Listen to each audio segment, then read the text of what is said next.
Hello दोस्तों, dragon डिवॉल्विंग मेज के एपिसोड 7 में आप सभी का स्वागत है। एपिसोड की स्टार्टिंग में हम मिस डारिया को देखते हैं जो बीच के किनारे लेट कर केसन बात ले रही होती हैं और वे बताती हैं कि यह द्वीप ही उनका होम टाउन है और उन्हें ब्रेक लिए हुए बहुत ज़्यादा टाइम हो चुका है। और वे बताती हैं कि उन्हें एम्पायर की प्रोटेक्शन करने और अपने स्टूडेंट को सिखाते सिखाते सारा टाइम ही निकल जाता है। और फिर हम उन्हें देखते हैं कि वे अपने स्टूडेंट को पढ़ा रही होती हैं कि एक मेज की ज़िंदगी में 3 नंबर बहुत ज़्यादा इम्पोर्टेंस रखते हैं, जिनमें से 3, 6 और 9 हैं। 9 सर्किल में इंसान का एंड दिखाते हैं और 6 सर्किल में उसकी मेहनत और 3rd सर्कल में उसकी स्टार्टिंग को दिखाया जाता है। और फिर वह मोयू के बारे में सोचती हैं कि आई होप वह लड़का सुरक्षित हो। और फिर हम रसल की बग्गी को देखते हैं जो मालदीव पहुंच चुकी होती है, जिस पर उस बग्गी को चलाने वाला रसल से उतरने के लिए कहता है और वह कहता है कि सर हम मालदीव पहुंच चुके हैं, पर वह अंदर देखने पर बहुत ज़्यादा डर जाता है। और फिर हम रसल को एक जगह पर बैठकर खाना खाते हुए देखते हैं जो कहता है कि मैंने अपना ज़्यादातर पावर माना को शांत करने में लगा दिया था, इस कारण से मैं बग्गी में ही बेहोश हो गया था, लेकिन मैंने अपने 3rd सर्किल को एक्टिव कर लिया है और मैं थोड़े ही दिनों में अपनी पिछली ज़िंदगी की लिमिट तोड़कर आगे निकल चुका हूँ, लेकिन मुझे अभी और आगे जाना है, यह मेरी लिमिट नहीं है। तभी उसका मिशन एक्टिव हो जाता है और उस जगह पर पहुंचने को कहता है। और फिर रसल उस मैप को देखते हुए कहता है कि यह मेरी फर्स्ट जर्नी है। और फिर वह एक गाइड के साथ उस जगह के पास पहुंच जाता है, जहां पर जाकर उसका गाइड उन्हें बताता है कि पोम्पिया पहले एक नॉर्मल पहाड़ था, पर इसमें एक दिन एक स्पेशल क्रिएचर रहने आ गया। इस वजह से यह एक ज्वालामुखी में परिवर्तित हो गया, जिस पर रसल सोचता है कि जिसके सिर्फ रहने से ही यह नेचर बदल जाए, ऐसा सिर्फ एक ही क्रिएचर हो सकता है और वह रेड ड्रैगन होना चाहिए। और फिर उनका गाइड उन्हें अकेले ही आगे जाने की सलाह देता है, जिस पर रसल वहां से जंप लगाकर नीचे आ जाता है और वह उस मैप को फॉलो करते हुए एक झरने के सामने आ जाता है, जिस पर उसके मैप से एक लाइट निकलती है जो तेज़ी से उस झरने के पीछे चली जाती है, जिसे देखकर रसल अपने एक विंड एरो का अटैक उस वाटरफॉल पर करता है और उसी के साथ अंदर चला जाता है। और उसे अंदर जाने पर वहां पर बहुत सारे पिलर देखने को मिलते हैं जो कि देखने में बहुत ही ज़्यादा पुराने लग रहे होते हैं।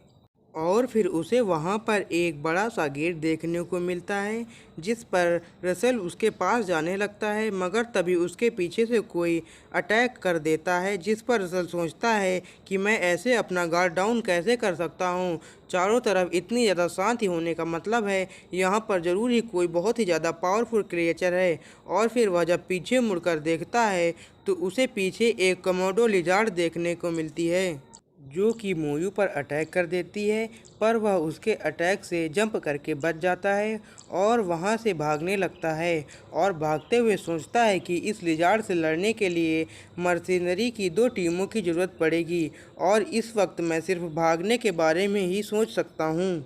और फिर मोयू अपने हाथों में एक लाइटनिंग एरो कास्ट करते हुए उस एरो को उस लिजार्ड पर थ्रो कर देता है। उस एरो के पड़ने से वह लिजार्ड थोड़ी देर के लिए वहीं पे पैरालाइज हो जाती है और फिर रसेल उसी वक्त उस गेट को खोलने के लिए भागता है, पर उस दरवाजे पर खड़े स्टैचू उसे रोकते हुए उसे अपने आप को प्रूव करने को कहते हैं।